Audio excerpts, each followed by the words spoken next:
पूरे देश में होगा मकान सर्वे, इन लोगों का जाएगा मकान सरकार के अधीन।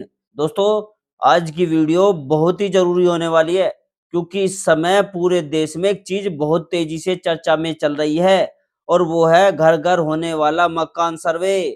कई अधिकारी घर की फ़ोटो ले रहे हैं, कहीं क्यूआर कोड लगाए जा रहे हैं, कहीं ड्रोन उड़ाकर पूरे इलाके की मैपिंग की जा रही है और इसी वजह से बहुत सारे लोग डर गए हैं। सोशल मीडिया पर तरह-तरह की बातें चल रही है। कोई बोल रहा है कि सरकार अब मकान छीनने वाली है, कोई कह रहा है कि जिनके कागज़ पूरे नहीं होंगे उनका घर टूट जाएगा, तो कोई बोल रहा है कि अब हर घर की जाँच होगी।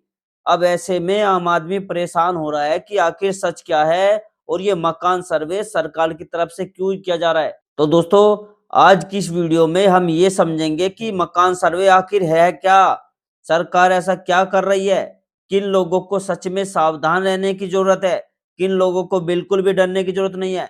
साथ ही मैं आपको उन 5 बड़ी स्थितियों के बारे में भी बताऊँगा, जिनमें किसी मकान पर सरकार कार्रवाई कर सकती है। इसलिए वीडियो को आखिर तक ज़रूर देखिए, क्योंकि आज की जानकारी जिसके पास घर है, मकान है, उसके लिए बहुत ज़रूरी है। दोस्तों, सबसे पहले एक बात साफ-साफ समझ लो, सरकार का मकसद हर किसी का घर छीनना नहीं है। सोशल मीडिया पर लोग डर फैलाने के लिए कुछ भी बोल देते हैं, लेकिन असली सच्चाई ये है कि सरकार पूरे देश की ज़मीन और मकानों का डिजिटल रिकॉर्ड तैयार करना चाहती है। यानी कौन-सा मकान किसके नाम है, कौन-सी ज़मीन सरकारी है, कौन-सी निजी है, कहाँ कितना निर्माण हुआ है, किसके पास सही कागज़ है, कहाँ गड़बड़ी है, ये सब जानकारी एक डिजिटल सिस्टम में लाई जा रही है। अब आप सोच रहे होंगे कि अचानक इसकी ज़रूरत क्यों पड़ गई? तो दोस्तों, भारत में ज़मीन और मकान के सबसे ज़्यादा विवाद होते हैं, आपको पता ही होगा। लाखों केस कोर्ट में सालों से चल रहे हैं। कहीं 2 भाइयों का एक ही ज़मीन पर झगड़ा चल रहा है, कहीं किसी ने फर्जी रजिस्ट्री करवा ली, कहीं किसी ने सरकारी ज़मीन पर कब्ज़ा कर लिया, तो कहीं बिना नक्शा पास कराए पूरी बिल्डिंग खड़ी कर दी। अब सरकार चाहती है कि पूरा रिकॉर्ड साफ हो और डिजिटल हो जाए, ताकि आगे चलकर विवाद कम हो। अब बात करते हैं दोस्तों, ये मकान सर्वे कैसे हो रहा है? दोस्तों, पहले ज़माने में तो देखो सब कुछ कागज़ों में चलता था, कागज़ों में एंट्री होती थी। लेकिन अब डिजिटल इंडिया का टाइम है, अधिकारी घर-घर जाकर जानकारियाँ ले रहे हैं। कई जगह मकानों पर क्यूआर कोड लगाए जा रहे हैं, ताकि हर प्रॉपर्टी की एक अलग पहचान हो। इसके अलावा ड्रोन मैपिंग भी हो रही है, यानी ड्रोन ऊपर से पूरे इलाके की फ़ोटो और वीडियो लेकर सही नक्शा तैयार कर रहे हैं। इससे पता चलता है सरकार को कि कहाँ कितना निर्माण हुआ है और रिकॉर्ड सही है या नहीं। अब यहीं से लोगों के मन में डर बैठ गया है। लोगों को लगने लगा कि सरकार अब हर घर की जाँच करेगी, जिसके कागज़ कमज़ोर हुए उसका मकान चला जाएगा।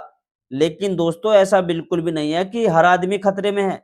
अगर आपका मकान सही ज़मीन पर बना हुआ है, अगर आपके पास रजिस्ट्री है, टैक्स जमा है और रिकॉर्ड ठीक है, तो आपको देखो डरने की बिल्कुल भी ज़रूरत नहीं है।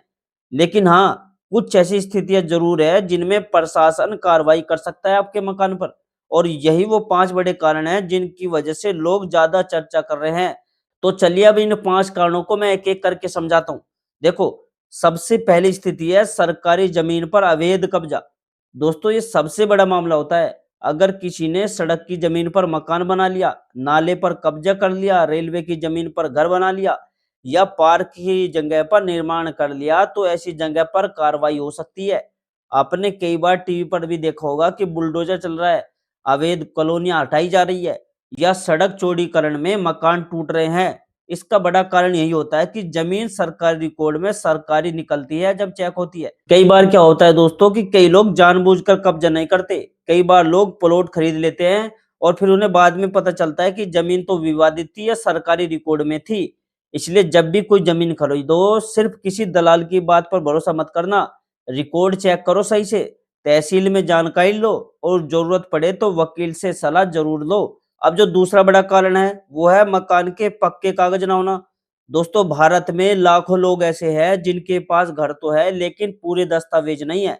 किसी के पास सिर्फ़ स्टाम्प पेपर है, किसी के पास सिर्फ़ बिजली का बिल है, किसी के पास पुरानी रसीदें हैं, लेकिन प्रॉपर रजिस्ट्री नहीं है। अब समस्या यहाँ होती है, क्योंकि सरकार के लिए सबसे ज़रूरी चीज़ होती है, वो होती है लीगल डॉक्यूमेंट। अब बहुत लोग सोचते हैं कि बिजली बिल हमारे नाम है तो मकान हमारा हो गया, लेकिन ऐसा नहीं है। बिजली बिल सिर्फ एड्रेस प्रूफ हो सकता है, मालिकाना हक का पूरा सबूत नहीं हो सकता। असली प्रूफ होता है रजिस्ट्री, म्यूटेशन यानी दाखिल खारिज और लैंड रिकॉर्ड्स। अब इसका मतलब ये नहीं है कि अगले दिन सरकार घर छीन लेगी, लेकिन अगर भविष्य में कोई विवाद हुआ या रिकॉर्ड मैच नहीं हुआ तो फिर दिक्कत हो सकती है। इसलिए अभी से अपने डॉक्यूमेंट सही करवा लेना समझदारी है। अब जो तीसरी स्थिति है वो है खतरनाक और जर्जर मकान। दोस्तों आपने देखा भी होगा कि कई पुराने मकान इतने कमजोर हो जाते हैं कि कभी भी गिर सकते हैं। बरसात में दीवारें टूट जाती है, छत टपकती है और पूरी बिल्डिंग खतरे में आ जाती है। ऐसे मामले में नगर निगम फिर कार्रवाई करता है उस पर। अब लोग बोलते हैं कि ये तो हमारा घर है, सरकार क्यों दखल दे रही है? लेकिन अगर कोई बिल्डिंग गिर जाए और लोगों की जान चली जाए तो जिम्मेदारी प्रशासन पर भी आती है। इसलिए अनसेफ बिल्डिंग पर भी नोटिस दिया जाता है। कई बार लोग बिना इंजीनियरिंग नियमों के एक्स्ट्रा फ्लोर बना लेते हैं ऊपर, 2 मंजिल की जगह 4 मंजिल खड़ी कर देते हैं। इससे पूरी बिल्डिंग कमजोर हो जाती है। अब ड्रोन मैपिंग और सर्वे में ऐसी चीजें सामने आती है। अब जो चौथी बड़ी स्थिति है वो है बिना नक्शा पास कराए निर्माण होना।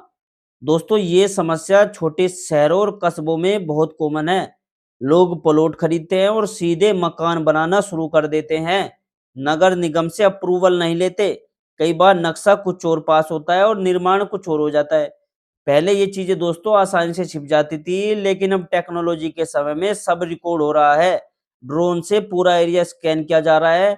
इससे पता चल जाता है कि कहाँ इलीगल कंस्ट्रक्शन हुआ है। अब इसका मतलब ये नहीं है कि हर छोटा वायलेशन पर मकान टूट जाएगा, लेकिन अगर बहुत बड़ा नियम तोड़ा गया है तो फिर कार्रवाई हो सकती है।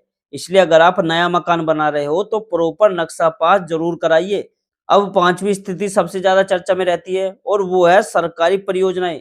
यानी अगर आपका मकान जो है वो सड़क चौड़ीकरण, metro, flyover, railway line, expressway या किसी सरकारी योजना के दायरे में आता है तो सरकार जमीन ले सकती है। लेकिन यहाँ बात समझिए, ऐसे मामलों में कंपेंसेशन यानी मुआवजा दिया जाता है सरकार की तरफ से। ऐसा नहीं होता कि सरकार सीधे घर ले जाए और कुछ नहीं दे। हाँ, कई बार लोग मुआवजे से खुश नहीं होते क्योंकि उन्हें लगता है कि जमीन की कीमत ज्यादा थी, लेकिन कानून के तहत सरकार को मुआवजा देना पड़ता है। अब दोस्तों मैं आपको एक और बात बता दूं, बहुत सारे लोग सोशल मीडिया पर वीडियो देखकर डर जाते हैं। कोई यूट्यूब पर बोल देता है कि अब हर घर की जांच होगी, कोई बोल देता है क्यूआर कोड लग गया मतलब खतरा हो गया। लेकिन हर वायरल वीडियो जो होती है वो सच नहीं होता। इसलिए अफवाहों से जरूर बचकर रहिए। अगर दोस्तों आपके घर के डॉक्यूमेंट पूरे नहीं है तो क्या करें? देखो, सबसे पहले तो पैनिक मत करो, घबराओ मत। तहसील जाओ, रिकॉर्ड चेक करवाओ। अगर रजिस्ट्री नहीं है तो लीगल सलाह लीजिए। अगर म्यूटेशन नहीं हुआ है तो करवाइए। प्रॉपर टैक्स जमा रखिए, यानी अभी से तैयारी करनी शुरू कर दीजिए। और दोस्तों एक बात हमेशा याद रखिएगा कि ओरिजिनल डॉक्यूमेंट बहुत संभाल कर रखो। उनकी फोटोकॉपी और स्कैनिड कॉपी भी बना कर रखिए, क्योंकि कई बार जरूरत पड़ने पर लोग पेपर ढूंढते रह जाते हैं। अब दोस्तों एक और बड़ा सवाल आता है कि क्या गांवों में भी ये नियम लागू होंगे? तो जवाब है हाँ, लेकिन गांव और शहरों के नियम अलग होते हैं। गांवों में एडमिनिस्ट्रेशन प्रॉपर्टी ज्यादा होती है, जहां प्रॉपर पेपर नहीं होते। इसलिए गांवों में लोगों को ज्यादा जागरूक होने की जरूरत है। बहुत लोग मुझसे पूछते हैं कि अगर रजिस्ट्री खो गई है तो क्या होगा? दोस्तों घबराइए मत, उसकी सर्टिफाइड कॉपी निकाली जा सकती है। हर चीज का लीगल प्रोसेस होता है। और अगर सर्वे के दौरान कोई अधिकारी आपके घर आए तो उसकी आईडी जरूर चेक करिए, क्योंकि कई बार फेक लोग भी फ्रॉड करने लगते हैं। दोस्तों आजकल प्रॉपर्टी फ्रॉड भी बहुत बढ़ गए हैं। कई फेक कॉलोनी बेच दी जाती है, कहीं एक ही जमीन को कई लोगों को बेच दी जाती है। इसलिए सरकार रिकॉर्ड मजबूत करना चाहती है। ठीक है, अब सोचिए अगर फ्यूचर में पूरा प्रॉपर्टी सिस्टम डिजिटल होगा तो फायदा भी होगा। कोई भी आदमी प्रॉपर्टी खरीदने से पहले ऑनलाइन हिस्ट्री चेक कर सकेगा, ओनरशिप क्लियर होगी, फ्रॉड कम होंगे। ठीक है, तो दोस्तों इस वीडियो का सबसे बड़ा मेरा मैसेज यही है कि डरिए मत, लेकिन जागरूक जरूर रहिए।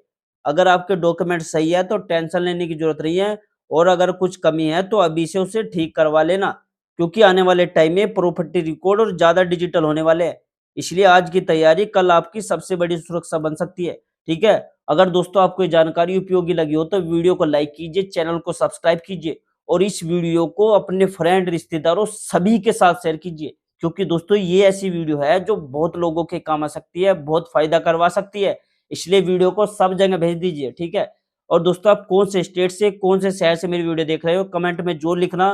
और आप ये भी बताना कि आपके वहाँ पर मकान सर्वे शुरू हो चुका है या अभी सर्वे चल रहा है, ठीक है? ज़रूर बताना और मैं मिलता हूँ दोस्तों आपसे अगली वीडियो में एक नई जानकारी, एक नए अपडेट के साथ। तब तक के लिए दोस्तों जय हिंद, जय भारत।